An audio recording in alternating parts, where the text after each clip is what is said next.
বন্ধুর কাছে টিভি বিক্রি করা হয়েছে, টিভি শেষ। মানিজ্যত আছে এখানে, চিটারি ব্যবসারী ব্যবসা করি নাকি আমরা। ভয়াবহ যেটা তারা একটা সন্ত্রাসী একটা আন্ডারগ্রাউন্ডে যেটা করতেছে অনেকেই জানে না, রিকভারি টিম। ওয়ালটনের মধ্যে অনেক আয়না ঘরও আছে, টর্চার সেলও আছে। তারা যা করছে, অট্টালিকা যা করছে, তা আমাদের মতো যে ডিলার যারা আছে সবারকে মাইরা করছে এই অট্টালিকা। পরে ওনারা বললো না, আপনারা মামলা করবো না, মামলা ছাড়া বহুত কিছু করার আছে, অনেক কিছু করা যায়, আপনারা অন্যভাবে সিস্টেম করব। আমি সরকার আমলে তারা আমাদেরকে হুমকি দামকি দিয়েছে, জোর করে আমাদেরকে ব্ল্যাঙ্ক চেক নিচ্ছে। একসাথে থাকতে পারি জেলখানায়, এই দুযুগের থেকে জেলখানা অনেক ভালো। আমি একটা ডিলার, আমাকে আপনি চালানে 18% দিচ্ছেন, তাহলে আমি লাভটা করবো কি? আপনি তো ডিক্লারেশন দিয়ে দিলেন ছাড়ার জন্য। ওয়ালটন, আমাদের পণ্য। আমাদের পণ্য সেজে আমাদের জন্যই অদ্ভুত অভিনব এক প্রতারণার ফাঁদ তৈরি করেছে আমাদের ওয়ালটন। মেড ইন বাংলাদেশ নাম দিয়ে নিম্নমানের চায়না পণ্যকে আমাদের পণ্য বলে প্রতারণাটা চলছে আমাদের সাথেই। আমি ওয়ালটন পণ্য ব্যবহার করতেছি আজ থেকে 7-8 বছর হয়েছে, বাট কিন্তু মাছ মাংস রাখার পর ভালো থাকে না, কোনো কোনো ফ্রিজ নষ্ট হয়, তারপর হচ্ছে গন্ধ হয়ে যায়, আইস কম হয়। ফ্রিজের দিক দিয়ে আমাদের কোম্পানিরও একটা ফ্রিজ আছে, একটু সমস্যা আছে, ফ্রিজের দিক দিয়ে একটু সমস্যা। কথায় আছে সস্তার 3 অবস্থা, কিন্তু ওয়ালটনের মানহীন পণ্যই বিক্রি হচ্ছে অনেক দাম দিয়ে। 890 টাকা, এটার প্রাইস হলো 49,890 টাকা, এটার প্রাইস হলো 49,890 টাকা, 220 টাকা, 70,000 টাকা। ওয়ালটনের কম দামি পণ্য দাম দিয়ে কিনে শুধু যে ভোক্তারাই প্রতারিত হয়েছে তা নয়, ওয়ালটনের প্রতারণার ফাঁদে সর্বস্ব হারিয়ে নিঃস্ব হয়েছে খোদ ওয়ালটনের বিক্রয় প্রতিনিধিরা। মাত্র 30% টাকায় জমির মালিক হয়ে নতুন বাংলাদেশের গড়ে তোলার স্বপ্ন দেখা বাংলা বসতি। এরা সবাই ওয়ালটনের বিক্রয় প্রতিনিধি। এরাই মূলত সারা দেশে ওয়ালটনের পণ্য ভোক্তাদের হাতে তুলে দেয়, অথচ তারাই আজ ওয়ালটনের বিরুদ্ধে ভয়ঙ্কর সব অভিযোগ নিয়ে হাজির হয়েছে বাংলা এডিশনের কাছে। আমি বিগত দিনে যখন প্রথম ব্যবসা শুরু করি 2012 সালে, আমার অন্যান্য ব্যবসা থেকে টাইনা নিয়ে প্রায় 70 লক্ষ টাকা ইনভেস্ট করি। প্রথম পর্যায়ে আমি 50 লক্ষ টাকা দিয়ে কোম্পানি থেকে মাল নিই। আজকে আমার পুঁজি নাই, ব্যাংক লোন, বিভিন্ন জায়গায় ঋণ, হাত লোন, ঋণের অভাব নেই, অথচ কোম্পানিও আমার প্রতি একটা প্রেশার দিতেছে আর বলতেছে যে আপনি যদি এখন মাল না নেন, ব্যবসা না করেন, আপনাকে রিকভারি টিমে দেওয়া হবে, মামলা দেওয়া হবে, তো ব্যবসা চালাই যান। তো এখন আমি ব্যবসা কিভাবে চালাবো? তারা এমপি মন্ত্রী তারা কিনা পকেটে থাকে, তারা এমনও বলছে এই যে আমার ওয়াইফকে বিভিন্নভাবে হয়রানি করছে, এবং এমনও কথা বলছে যেগুলো আসলে পাবলিকে বলা যাবে না। নিজেদের ক্ষমতা আপনার বাজারে প্রকাশ করার জন্য আমাদেরকে দিয়ে আন্ডার রেটে মাল সেল করায়, আবার আমাদেরকেই ধমকায় আন্ডার রেট করেন কেন। আবার আপনার এমদাদ স্যার মুখ দিয়ে যা আসে তাই বলছে। ওনার কাছে গেছিলাম, ওনার মুখ দিয়ে অনবরত মানে কি যে বলছে। স্বরাষ্ট্রমন্ত্রী আসাদুজ্জামান স্বরাষ্ট্রমন্ত্রীর ফোন দিয়ে আমার ধরে নিয়ে আসে, আমার পরিবার সহ, আমার ছোট বাচ্চা আছে, যে বাচ্চাকে নিয়ে আসি, আমার ছোট বাচ্চা যখন নিয়ে আসার পরে আমার ধরে নিয়ে এসে বসে থাকা মামলা দিয়ে আমাদের জেলে পাঠায়। আমরা 3 মাস জেল খেটছি ভাই, আমরা কি বলবো, আমরা কান্নায়, আমরা গোটা পরিবার, আমার মা, আমার বোন, আমার সবাই কান্নার আজানি, সবাই মনে অশান্তি ভোগ করছে। 3টা মাস আমার শোরুম বন্ধ, আমার ব্যবসা বাণিজ্য বন্ধ, সব কিছু বন্ধ ভাই। ও একটা কিস্তিতে টাকা তুলতে গেছে, সেখানে কিস্তির টাকা নিয়ে ঝামেলা হয়েছে, ওকে ইট বেরোর মাথা ফেটে ফেলছে। সেটার থেকে ওরা একজনও কেউ খোঁজ নিতে আসেনি যে চোখটা যদি নষ্ট হয়ে যেত আমার হাজব্যান্ডের, বা একটা বড় কোনো সিরিয়াস ক্ষতি হতো, আমি তখন ওকে কোথায় পাইতাম? সবার মাথার উপর ছাদ আছে, আমার মাথার উপর কেউ নাই। আমরা দুজনের, আমার শাশুড়ি আর আমার ছোট মেয়ে আছে। ওয়ালটনের ব্যবসায়িক ফাঁদে পড়ে সব হারিয়ে নিঃস্ব এসব মানুষের চোখের পানি তাদের অসহায়ত্বকেই প্রকাশ করছে। এই অসহায়ত্ব সামাজিক মর্যাদা হারানোর, এই অসহায়ত্ব সহায় সম্বল হারিয়ে পথের ফকির হয়ে যাওয়ার। তারা যা করছে, অট্টালিকা যা করছে, তা আমাদের মতো যে ডিলার যারা আছে সবারকে মাইরা করছে এই অট্টালিকা। এখন সারাদিন যদি আপনি হেঁটেও বেড়ান, সারাদিনে শেষ করতে পারবেন না, এত অট্টালিকা তৈরি করছে তারা শূন্য থেকে তারা আজকে এত বড় অট্টালিকা তৈরি করছে, আর আমাদেরকে পথের ভিখারি বানাইছে। আজকে আমাদের ছেলেমেয়ের পড়ালেখার খরচ দিতে পারছি না, আমাদের ছেলেমেয়ের সামনে পরীক্ষা, তার পরীক্ষার ফি দেওয়া পারছি না, আর চলে অসুস্থ, তার অসুখের খরচ ওষুধ জোগাতে পারি না। আমাদের মানে খাওয়া দাওয়া পর এমন পরিস্থিতি দাঁড়াইছি যে আমাদের বাইরে যাওয়ার মতো ক্ষমতা নেই। আমরা কি করে বাঁচবো? আমরা একটা পথের ভিখারি হয়েছি, আমাদের নিঃস্ব হয়ে গেছে। সারা দেশ থেকে এসে ওয়ালটনের ডিস্ট্রিবিউটররা বাংলা এডিশনের কাছে ওয়ালটনের বিরুদ্ধে একরকম এক পাহাড় অভিযোগ তুলে ধরেন। ডিস্ট্রিবিউটররা বলছেন, ওয়ালটন ও একই কোম্পানির আরেকটি প্রতিষ্ঠান মার্সেল ব্র্যান্ডের কর্তৃপক্ষ টাকা নিয়েও পণ্য দেয়নি তাদের, ফেরত দেয়নি পাওনা টাকাও। ওয়ালটন মার্সেল একই কোম্পানি, একই মালিক, একই সব কিছু, একই জায়গার থেকে প্রোডাক্ট আসে, একই সার্ভিস সেন্টার। এটা Walton hi tech industry PLC limited, public limited company বলে আর এখন করতেছে আর কি। কোম্পানি আমাকে বললো, জারিফ ভাই আপনি তো ভালো ব্যবসা করতেছেন, আপনি 1000 পিসের মালে চালান করব, আপনি আমাকে 60 লক্ষ টাকা আমাকে দেন একসাথে। আগে যে ডিউ ছিল আমার সাথে বকেয়া ছিল 60 লক্ষ টাকা, তারা 60 লক্ষ টাকা নিয়ে যায়, নিয়ে গিয়ে আমাকে একটা প্রোডাক্টও দেয় নাই। তখন কিন্তু আমি মাঠে বিভিন্ন হোলসেল করার কারণে, মানে পাইকারি ব্যবসা করার কারণে বিভিন্ন ডিলারের কাছে আমি বাকি দিয়ে আমি খুব খারাপ অবস্থায় পড়ে গেছি, যখন যে তারা একসাথে টাকাটা নিয়ে আমাকে একটি প্রোডাক্টও দেয় নাই। বাংলা এডিশনের কাছে ডিস্ট্রিবিউটররা আরও জানান, 2019 সালে 20 লাখ পিস ফ্রিজ বাজারে বিক্রির লক্ষ্য নির্ধারণ করে ওয়ালটন কর্তৃপক্ষ। এই লক্ষ্য পূরণের জন্য ডিলারদের বিশাল কমিশন প্রদানের প্রতিশ্রুতি দেয় ওয়ালটন। এক্ষেত্রে ওয়ালটন ও মার্সেলের পণ্যের জন্য আলাদা আলাদা কমিশন দেওয়ার কথা জানানো হয় ডিলারদের। ওয়ালটনের পণ্যে বিক্রয় মূল্য থেকে 40% এবং মার্সেলের পণ্যের ওপর 45% পর্যন্ত কমিশন প্রদানের প্রতিশ্রুতি দেয় কর্তৃপক্ষ। তবে ডিলাররা অভিযোগ করেন, প্রতিশ্রুতি না রেখে মাত্র 20 থেকে 24% পর্যন্ত কমিশন দেয়া হয় তাদের। আমি টোটাল 2022 সালের মার্চ পর্যন্ত, 2001 সালের জুন পর্যন্ত 101 কোটি প্লাস মাল বিক্রি করছি মার্সেলের। তো তাদের এমআরপি রেটে 101 কোটি টাকা, কিন্তু আমি কমিশন হিসেবে ধার্য করে দেখি আমি 22 কোটি টাকা পাই। এখন লেজার পরিচালনা করে দেখি যে আমি 12 কোটি টাকা আমার কাছে ডিউ দেখাচ্ছে। আমি যখন তাদেরকে বললাম যে 12 কোটি টাকা কেন, তখন তারা কি করছে, পার্শ্ববর্তী 2-1 ডিলারের থেকে টাকা নিয়ে আমার লেজার দাম কমাই দিচ্ছে, মানে লেজারটা কমাই দিচ্ছে। যেখানে এই 12 কোটি টাকা দেখাচ্ছে, এখানে এসে আমাকে 9 কোটি টাকা দেখাচ্ছে। তো আমি বললাম যে ভাই টাকা তো এইভাবে কি, বলতেছে ভাই আপনি ব্যবসা করতে থাকেন, আমরা এটা সমাধান দিচ্ছি। বাজারে একক আধিপত্য বিস্তার করতে এবং ঘরে ঘরে ওয়ালটনের পণ্য ছড়িয়ে দিতে ডিলারদের ব্যবহার করেছে ওয়ালটন, এমন অভিযোগও করেন ব্যবসায়ীরা। তারা জানান, 20 লাখ পিস ফ্রিজ বিক্রির লক্ষ্য পূরণ করতে নানা রকম অসৎ উপায় অবলম্বনের প্রক্রিয়া চলমান রাখে ওয়ালটন। কোম্পানির প্রতিনিধিরা ডিলারদের না জানিয়ে অন্যান্য ইলেকট্রনিক্স ব্যবসায়ীদের কাছে পণ্য বিক্রি করে। তবে এক্ষেত্রে ডিলারদের কোড ব্যবহার করে পণ্য দেয়া হয় অন্য ব্যবসায়ীদের। ওই পণ্যের দাম আবার ডিলারদের নামে ওঠায় ওয়ালটন। ফলে পণ্য ক্রয় না করেই দাম দিতে হয় ডিলারদের, আর ভুতুরে এই দাম শোধ করতে যেয়েই পথের ফকির হয়েছেন তারা। এরা আমাদেরকে হোলসেলের একটা ওই পরামর্শ দিয়ে সেটা সাব ডিলারকে দিয়ে তারা মালটা বিক্রি করাইছে। সেই মালটার মধ্যেও সমস্যা হলো, ধরেন আমি আপনার মাল আমাকে যে তার ইনভয়েস করছে বা চালান করছে, সেই চালান আমাকে কতটুকু চালান করছে সেটাও আমাকে অথেন্টিক জানায় নাই। কিন্তু লেজারের মধ্যে দেখা যাচ্ছে আপনার বিশাল অ্যামাউন্ট ধরাই দিছে। এখন আমার যে টাকাটা দিছি, আমরা তো যখন তাদের কাছে লেজার চাইছে, ভাই আমি তো টাকা আপনাকে দিছি, আমার হিসাবটা দেন, বলে ভাই হিসাব লাগবে না, মাল নিতে থাকেন আর বেচতে থাকেন। ওয়ালটন চাইতো না কোনো কোম্পানি বাংলাদেশে ব্যবসা করুক, একক 90% শেয়ার। এমনকি আমরা লড়াই করে, এমনকি আমরা যখন ওয়ালটন শুরুর দিকে যখন ওয়ালটন প্রোডাকশন করে মাল বিক্রি করে, আমরা বিক্রি করি, তখন কিন্তু আমরা কাস্টমার মাইরেও খাইছি। 1920 সালে যখন আপনার 20 লাখ ফ্রিজ বিক্রি করার তাদের অ্যাটমটা নিল, সে 20 লাখ ফ্রিজ বিক্রির সাথে এরা আপনার, আমি যে কয়টা ফ্রিজ পাইছি সেটা আমার কাছে চালানো নেয় নাই, আমার কাছে তখন লিখিতেও নেয় নাই, কিন্তু লেজারের ভিতরে বিশাল অ্যামাউন্ট সেখানে ঢুকাই দিছে। সারা দেশ থেকে আসা এসব ব্যবসায়িক ডিলাররা বাংলা এডিশনকে আরও জানান, তাদের নামে বিভিন্ন সময় পণ্য ক্রয়ের ভুয়া রসিদ তৈরি করে ওয়ালটন। পরে সেই অনুযায়ী তাদের বিল পরিশোধ করতে চাপ দেয় প্রতিষ্ঠানটি। ব্যবসা টিকিয়ে রাখতে ওয়ালটনের এমন চাপে পড়ে ব্যাপক ব্যাংক ঋণে জর্জরিত হয়ে যায় ডিলাররা। পরে সময় মতো সেই ঋণ পরিশোধ করতে না পারায় উল্টো আরও চাপ বাড়ে তাদের। এই অবস্থায় মামলা দিয়ে এসব ব্যবসায়ীদের হয়রানি করে ওয়ালটন। এতে করে সামাজিকভাবে হেয় প্রতিপন্ন হতে হয় ব্যবসায়ীদের। কেউ কারাভোগও করেছেন। অনেকের অভিযোগ, ব্রিটিশ ইস্ট ইন্ডিয়া কোম্পানির মতো ব্যবসায়ীদের শুষে নিচ্ছে ওয়ালটন। ইস্ট ইন্ডিয়ার মতো তারা আমাদের দিয়ে বিজনেস করাবে। আমি বিজনেস করে লস খাইছি, আমার ছেলে মেয়েদের বিজনেস করাবে। এটা তাদের একটা প্ল্যান আর কি। আমার কাছে 5 কোটি টাকা পায় বা 6 কোটি টাকা পায়, আমি তো টাকা দেওয়ার সক্ষমতা আমার নাই। তাহলে কি করতে হবে? আমি বিজনেস করে যাব, আমার ছেলে মেয়েরাও বিজনেস করে যাবে। মানে এটা ইস্ট ইন্ডিয়ার মতো একটা থিওরি আর কি। 7 কোটি 64 লক্ষ টাকা আমরা পাই, এই বলে আমরা লিগাল নোটিশ পাঠাই। উইথ 12টা চেকের পাতা ছিল, চেকের পাতা নাম্বার দিয়ে 12টা চেক আমি এই 15 দিনের মধ্যে ফেরত চাই, এই বলে আমি লিগাল নোটিশ দিই।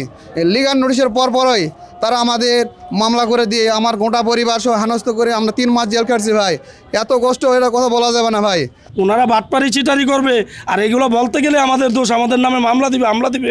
এখন আমরাও তো মামলা দিছি কোর্টে, তো আমরাও মামলা দিছি, কোর্ট তো প্রমাণ দেখবে, প্রমাণ নিয়েই তো ঘুরতেছি। ওনারা এগুলো দেখবে না, তো দেখবে কে? আমাদের এই বিষয়গুলো দেখবে কে? মামলা, ব্যবসায়ীদের নানাভাবে জিম্মি করা, এসব করতে অন্যরকম একটা ফাঁদ তৈরি করে ওয়ালটন। ডিলাররা জানান, ওয়ালটন এবং মার্সেল কোম্পানি তাদের কাছ থেকে ব্যাংক চেক এবং ফাঁকা স্ট্যাম্প পেপারে জোর করে বিভিন্ন কৌশলে স্বাক্ষর নেন। ফলে নিরুপায় হয়ে বিভিন্ন সময়ে ওয়ালটনকে বাড়তি টাকা দিতে বাধ্য হয় তারা। মামলা, হুমকি দামকি, প্রশাসন, আমি সরকার আমলে তারা আমাদেরকে হুমকি দামকি দিয়েছে, জোর করে আমাদেরকে ব্ল্যাঙ্ক চেক নিছে।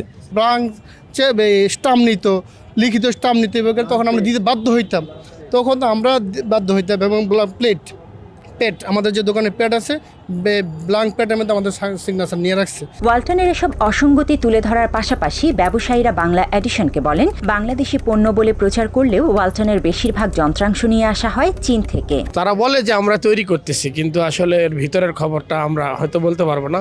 এটা ওরা বাইরে থেকে নিয়ে এসে এটাকে সংযোজন বিয়োজন করে জোড়াতালি দিয়ে চালায় দেয়। আমি যতটুকু জানি তারা বেশিরভাগ পণ্য চায়না থেকে নিয়ে আসে, এলইডি বিশেষ করে।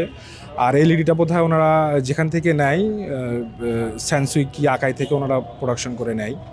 আর আপনার ওয়ালটনের যে সার্ভিসগুলা বা তাদের যে পার্টসপাতিগুলা যদি সে যদি প্রোডাকশন করতো, তাইলে আমি যে সার্ভিসে গেলাম তখন আমার পার্টস নাই বিধায় আমার ফ্রিজ কেন ফেরত আসবে, আমার রাইস কুকার কেন ফেরত আসবে? যদি প্রোডাকশন যদি দেশে হয়ে থাকে তাহলে তো আমাকে 2 দিন বেশি লাগুক, আমাকে তাদের সার্ভিস দিতে পারতো।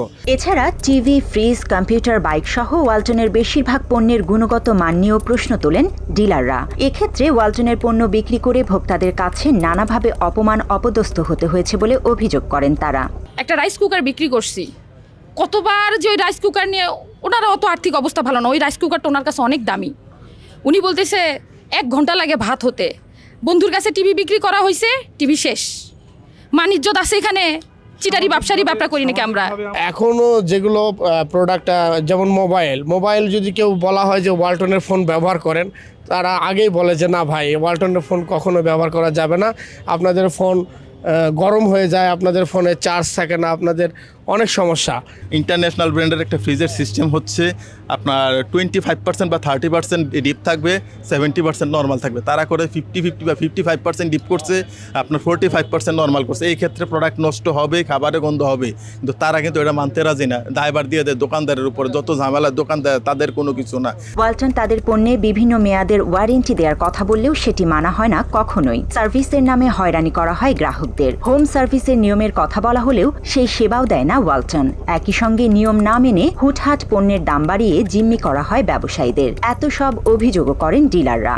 সার্ভিসের ক্ষেত্রে গেলে একটা সার্ভিস একবারের জায়গায় 2বার গেলে ওই দিন সার্ভিস করে দিচ্ছে, এটা আপনারা ইচ্ছা করে নষ্ট করছেন। কাস্টমারের দোষ দেয়, আপনার প্রোডাক্ট যে খারাপ সেটা তারা মানতে রাজি না। খারাপ দোকানদার খারাপ কাস্টমার। আর এত বড় কোম্পানির সাথে আমাদের মতন সাধারণ পাবলিক গিয়ে তো কোনো কিছু বলার ক্ষমতা আমাদের নাই। বলা হয় যে বাসায় যে হোম সার্ভিস দেওয়া হবে, কিন্তু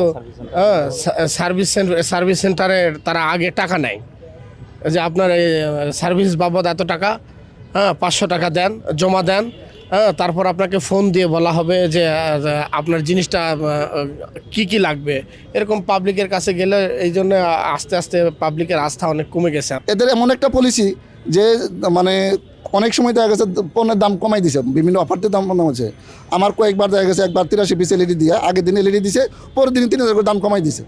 তাহলে আমাকে 3 দিন আগে প্রোডাক্ট দিল ধরেন 40,000 টাকা একটা এলইডি দাম, পরের দিন ওরা দাম কমাই দেবো 37,000 টাকা। তার প্রত্যেকটা এলইডি যে 3,000 টাকা আমাকে দাম বেশি গেলো, আমি প্রোডাক্টটা বিক্রি করবো কোথায়? 2022 সালে জানুয়ারি মাসের প্রথম 20 দিনে তারা 18 থেকে 20 বার দাম বাড়াইছে।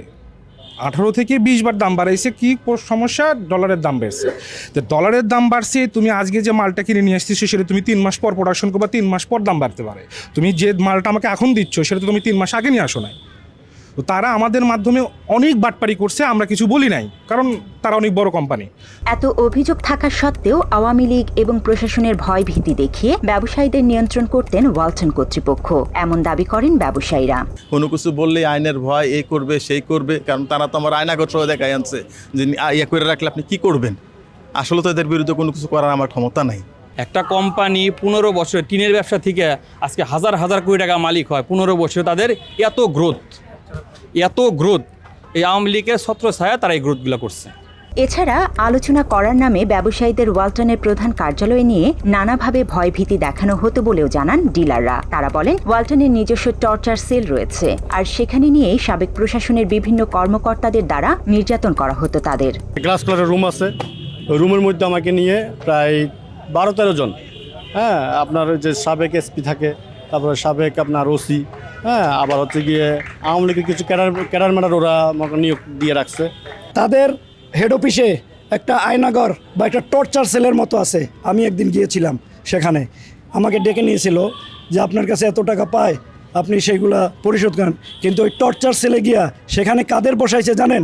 অবসরপ্রাপ্ত ম্যাজিস্ট্রেট, অবসরপ্রাপ্ত এসআই, অবসরপ্রাপ্ত জজ সাহেব, এদেরকে বসানো হয়েছে। কারণ কি, ওই যে তাদের সাথে লিঙ্ক আছে, পরবর্তীতে যারা এখন বর্তমানে দায়িত্বপ্রাপ্ত আছে তাদের সাথে তো তাদের লিঙ্ক আছে।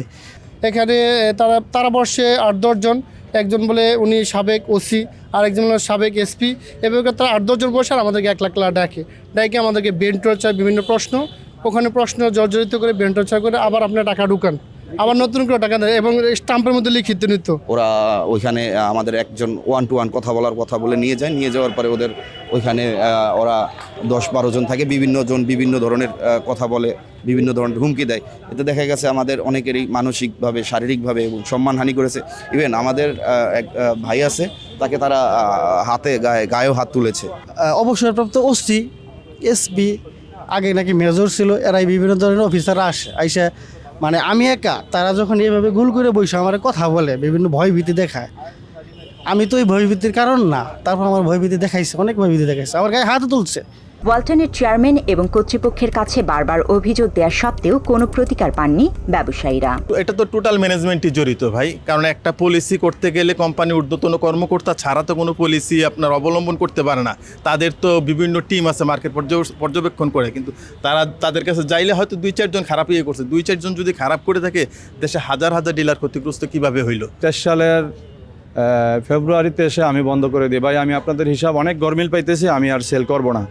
তখন তারা আমারে ডেকে নিয়ে গেল তাদের রিকভারি টিম হলো মালিক পক্ষের চাস্তো ভাই, সম্ভবত জাহিদ ওনার নাম, ফুয়াদ, আরও কয়েকজন মার্কেটিংয়ের কয়েকজন, 7-8 জন মিলে আমার এমনভাবে প্রশ্ন করলো, আমি যেমন মানুষটা আমি অমানুষ, যা থা ভাষা, খারাপ ভাষা, বাজে আচরণ, যা করার তাদের তাই তারা করছে। এই অবস্থায় বিচার না পেয়ে সম্প্রতি ওয়ালটনের বিরুদ্ধে প্রেস ক্লাবের সামনে মানববন্ধন করেছে ভুক্তভোগী ব্যবসায়ীরা। তবে স্বতঃস্ফূর্তভাবে বিচার চাওয়ারও উপায় নেই নিরুপায় ক্ষতিগ্রস্ত ডিলারদের। ওয়ালটনের বিরুদ্ধে কোনো আন্দোলন করলে ভুক্তভোগীদের বিভিন্ন মাধ্যমে হুমকি দেওয়া হয়। তখন কি কোম্পানির আরো ভালো হবে? কোম্পানির ডিসিশন নিলে আমি কি বলতে পারি? এটা কিন্তু রোল কয় নাই, আমি সরাসরি ম্যানেজমেন্টের বড় লেভেলে তো আমি আপনার যেটা অ্যাডভাইস করবো যে আপনি থানায় একটু যোগাযোগ রাখবেন, মানে আপনার যে থানায় যে ওখানে কোনো ওয়ারেন্ট আসে কিনা, আপনি লোক লাগে রাখবেন থানার মধ্যে। 2008 সালে বাণিজ্যিক কার্যক্রম শুরু হবার পর থেকে গেল 15 বছর ধরে ব্যবসার নামে চলছে ওয়ালটনের এই মহা প্রতারণা। তারপরেও তাদেরকে কিছুই বলা যায়নি, কারণ আওয়ামী লীগের রাজনৈতিক ক্ষমতা কাজে লাগিয়ে ডিলারদের উপর চালিয়েছে স্টিম রোলার। গণমাধ্যমের সামনেও নিজেদের করুণ গল্প শোনানো যায়নি, তাদের মুখ বিজ্ঞাপনের টাকায় বন্ধ ছিল। আজকে আমরা যারা পথে বসেছি বা নিঃস্ব হয়েছি, তার মূল কারণ আওয়ামী লীগ সরকারের মাধ্যমেই করেছে। আমরা যদি কখনো কোনো অভিযোগ করতাম, তখন তারা আওয়ামী লীগের ভয় দেখাতো বা বিভিন্ন রকমের হুমকি দিত।